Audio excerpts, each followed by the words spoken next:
everyone, welcome back to House of Lineage. I'm Chantel, and on today's video I'll be sharing with you 3 more Poundshop Easter DIYs that you can do from the comfort of your own home.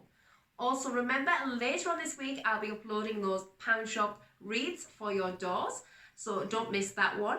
And if you do like this kind of content, then please consider subscribing, smother that like button and all the glitter you can find, and comment below to let me know what you did and didn't like, what you found helpful, and what you may want to see in the future. Enjoy.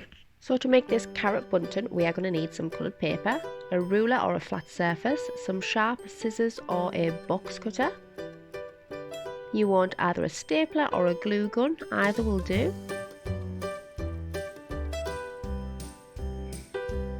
You then want some twine and a hole punch.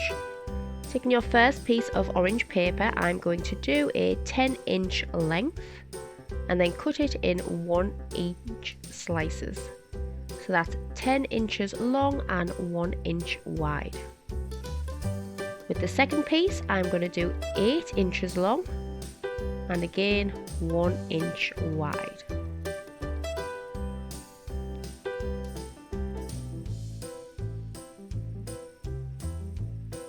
Taking my green now, I'm going to do a 4-inch length and 1/2 inch wide.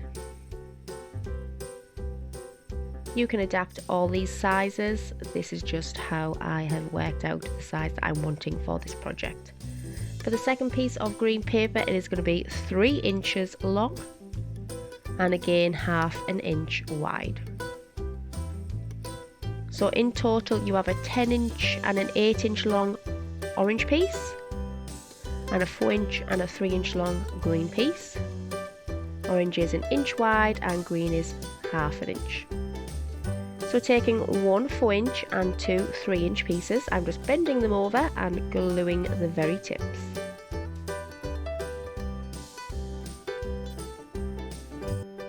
And this is going to form the top of your carrot. With the hole punch, I'm just going to try and find the middle and pop a hole in. This is what we'll string them up with in a bit. Then placing all the pieces on top of each other with a little bit of glue.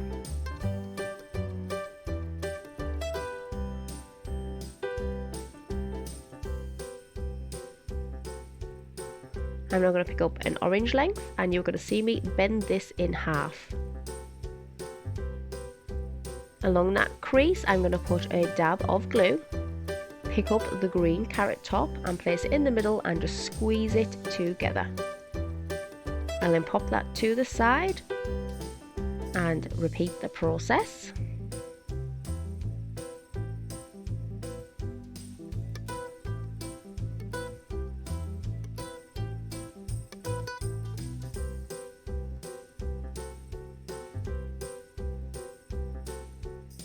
And pop this one to the side and let them dry. So this is how you do it if you have a stapler to hand. Once again, you're going to turn over 2 small green pieces and 1 larger. Fold them in half and then you're going to staple that end together.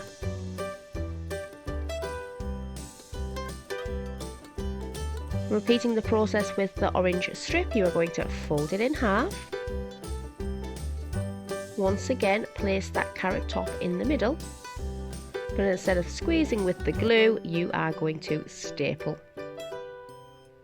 Then you want to turn over and make a bit of a heart shape, point the ends together and staple here. This now has formed a carrot shape and you can pull it as much as you want. Going back to the glue, you will see me now do the same. I'm just bending it over. At first it makes that lovely heart shape, gluing the very tip and then just pulling it into whatever shape I want my carrot to be. Obviously the more you pull it, the longer the carrot, the less you pull it, the fatter the carrot. Once these are all done, I'm then going to take my twine. I'm just snipping the end here as it's quite frayed and I'm going to try and put it through. You'll see that again it's still frayed, so I'm just twisting it down and then pushing it straight through. If it's easy, you can use a needle to do this. but as long as the end isn't too frayed, it is quite easy just to go straight through those holes. And then evening them out onto this piece of string and hanging them up. For this DIY, you're going to need a wire bunny frame, some flowers from the home section or what is still currently available in the Mother's Day and Easter flowers, a fishbowl from the party section, some twine. You can use some scrap ribbon if you have that also. We're going to use a candle holder. These are from the homewares and come in many finishes, and some wool from the crafting section. So I'm just going to loosen off a lot of this twine before I get going. Just makes it a little bit easier than stopping and starting. And taking this wire bunny frame, I'm going to put a little bit hot of glue on and then start turning this twine all the way around. If you remember, this bunny frame is from a DIY we done earlier in the week. It was originally wrapped in white tinsel and that was just taken off real easy and can be used on another project. I'm just snipping off the sides here as they keep getting in the way whilst I'm wrapping.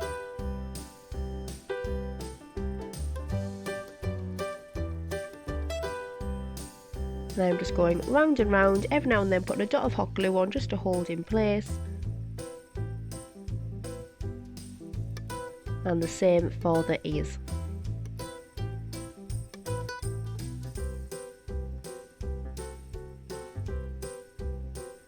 Now once this is all done, we're going to move on to the fishbowl, and you're going to see around this rim I'm going to do exactly the same. Just do several wrappings of the twine just to tie in with the head.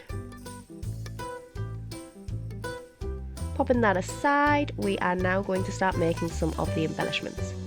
These are some skipping ropes from the Easter toy section. I'm just going to pop off the top, pull the cord through and chop that knot off. This allows me to take the plastic carrot straight through. Now you can use these carrots as is, but I want them to be a little bit more bright and have a bit more texture, so I'm going to pop some hot glue on the top and start using this orange wool to wrap around.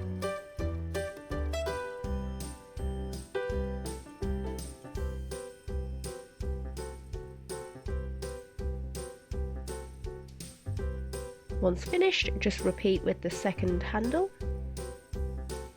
and then we're going to pop some hot glue on the top, take a stem and push it in.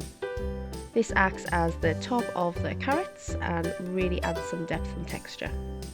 You can see here I'm working out how to attach the top of this bunny, and I'm going to use some cardboard and just glue it on down. Now continuing with the embellishments, I'm taking some more flower stems and I'm going to start gluing them in place both in the fishbowl and on the candlestick itself.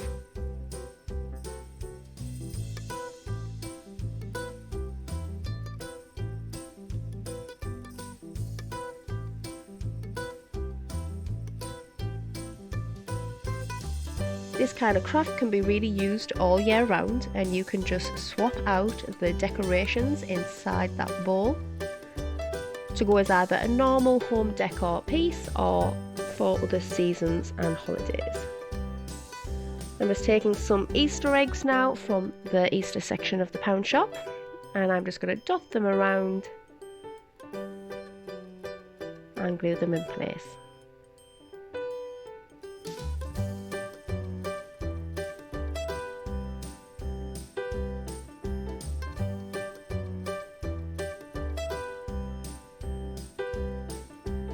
I'm just going to see now, check that everything still fits into the bowl, pushing those petals in, and you can see that that fits quite nicely.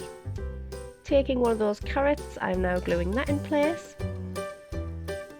I was originally going to use two big ones, but I decided that it was a little bit too much, so I'm just taking another small carrot embellishment. And again, just checking that we're all fitting in place. Pushing all the edges round, and before my final fit I do add an extra little few stems and a little rabbit from the craft section. Now back to this rabbit head. I'm going to glue that cardboard down and stick it in place. To cover up that cardboard and the glue for where the head attaches to the bowl, I'm just again taking some of these petals and gluing them around the front.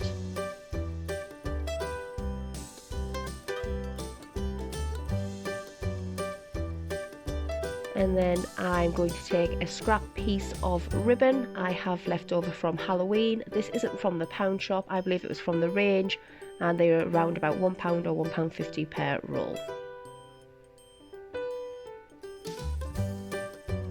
And this is how it looks, and here it is on the mantelpiece.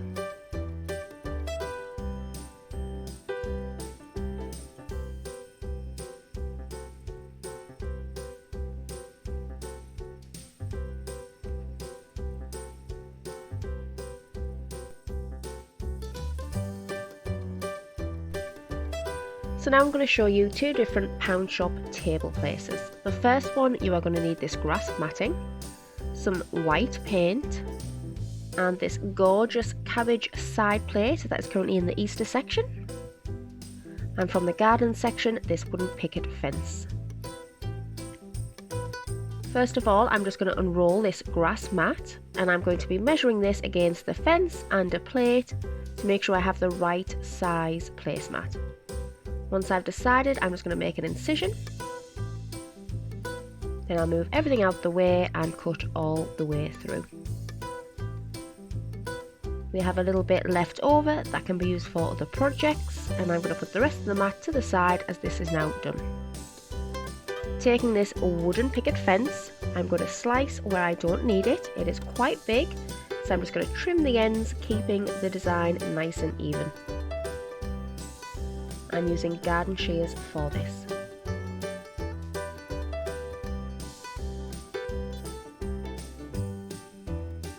Don't worry if anything comes off, it can just be glued back on.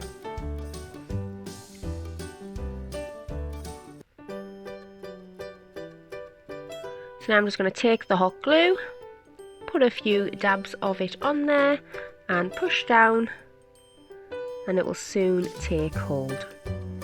Turning this fence over, it is now time to paint. So taking that white paint and a brush, I just get in all the grooves and paint it all over. You can spray paint this, it will be a lot quicker and probably more even, but I quite like the texture that the matte paint makes. I have sped this up guys, but it seems to be taking forever. Do hold out, about another 15 seconds and I will be finished.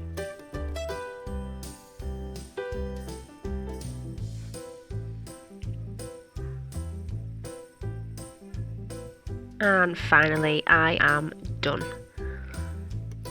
So once this is dried, it is ready to use. Next off, I'm going to pop this aside and go for a napkin ring. Now for these you need some of these rings, a hot glue gun, some twine, card and a pencil. These rings are from the decorating section. You can use curtain pole rings, or in the shower section they also have shower curtain rings. So I'm just placing this on the cardboard and drawing some fake bunny ears, which I will now cut out.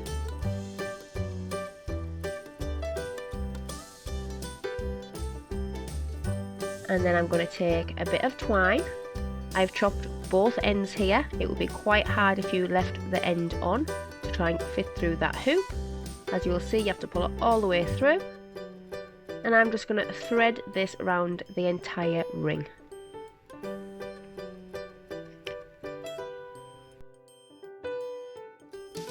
So now this ring is covered. I'm just trimming off the end, gluing it down, and as you can see, it's quite rustic looking. Taking these ears, I'm going to put them in the correct positions, pop a bit of hot glue on again and hold them down for a few seconds. And then repeat with the other side. You can make all sorts of animals for this, but with it being Easter, I've went for that bunny. You can make little chicks though. And I'm doing exactly the same now with the ears as I did with the ring. Just putting little bits of dabs of glue on every now and then and wrapping that twine around. You can do these in all different colours if you don't want to go for that brown twine. Any coloured string will do. So now I'm just tidying up the edges, putting any loose ends away and snipping out any little bits that are sticking through or making it look a little bit untidy. And as you can see, that is all finished, ready for the napkin. And here's the placemat in situ.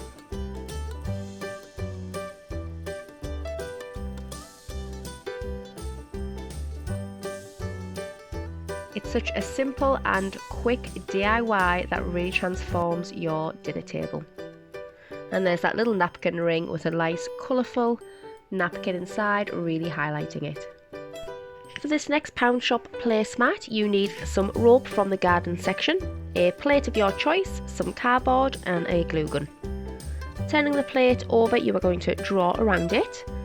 Now you don't have to use cardboard or anything as a base, but I find it best that when you're turning on your rope, it's much easier to do that on a surface. After cutting out your plate shape, we are then going to get the rope and start gluing. First of all, I open this up and I get a good few lengths loosened off, and that just makes it easier so you're not constantly stopping and pulling more rope as you go. Finding the centre of the cardboard, just pop a bit of glue down and do your first few turns. This will now give you a steady point to go from, and from there just keep on turning around until you fill up that cardboard. I would suggest that once you have found the plate you desire, to make it just a little bit larger, as you do want this sticking out around the edge. Just snip off that end once you're finished, glue the end piece down, and here it is.